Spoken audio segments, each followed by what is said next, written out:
This next one here is going to be CAPR Therapeutics, and I'm very interested in this one. Capricorn Therapeutics shares are trading higher after the company reported Q2 financial results. Also, Cantor Fitzgerald upgraded the stock from neutral to overweight and raised the price target from 3.5 to 28. Stock right now, even after the 83% move higher, is $7.75. So Cantor here telling you that this is still a triple from here, or a quadruple from here, I beg your pardon. It's had a really nice move this morning on earnings. The volume is absolutely tremendous. A quick look at this. Short interest, 30.49% with 2.06 days to cover. 52 million shares in the float, so it's not one of those micro ones. But you guys think there's a possible short squeeze on this? Please, Henry.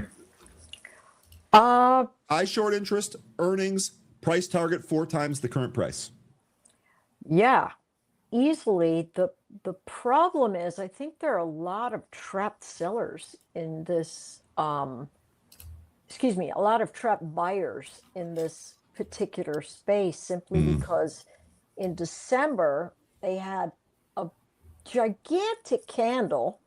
I mean, holy smokes. And then they must have had some sort of potentially, I don't know how something goes from 40 back down to 4 without a tremendous amount of news or a reverse or a split of some kind or something. I don't see anything like that, but it really is sitting at the bottom of that range. And if it recaptures, so it's sitting here at this 770-ish area, if it recaptures 8, that squeeze might kick in very quickly. Okay. But it looks like there are a lot of maybe trapped buyers for many weeks that they were buying from May all the way to November, and they stayed in, and then it's just been a slow leak all the way back down. So if they were holding for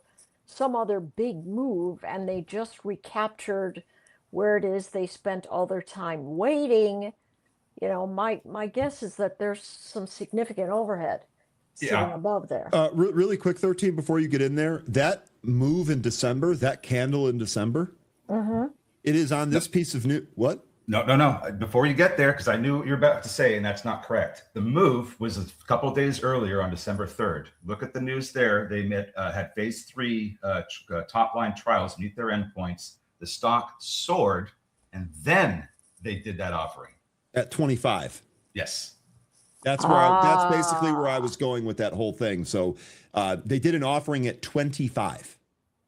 Right, but that was after. Look at the price action after the phase I got it. 3. I just all I wanted to say was that they did an offering at 25. And that's what trapped. That's what trapped everybody up there. Was that offering? Okay. Yeah, I don't know. I think there are going to be a lot of remorseful buyers up here.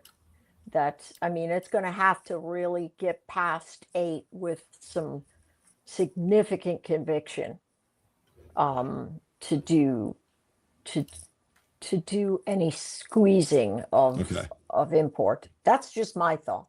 Okay. Well, I'll tell you what, 8's not that far away. No. So that is definitely something to watch here. No. This is one of the reasons why I wanted to cover this. 13, did you have anything on the intra, I almost said interior, the intraday chart, like a trend line on the top here? Yep.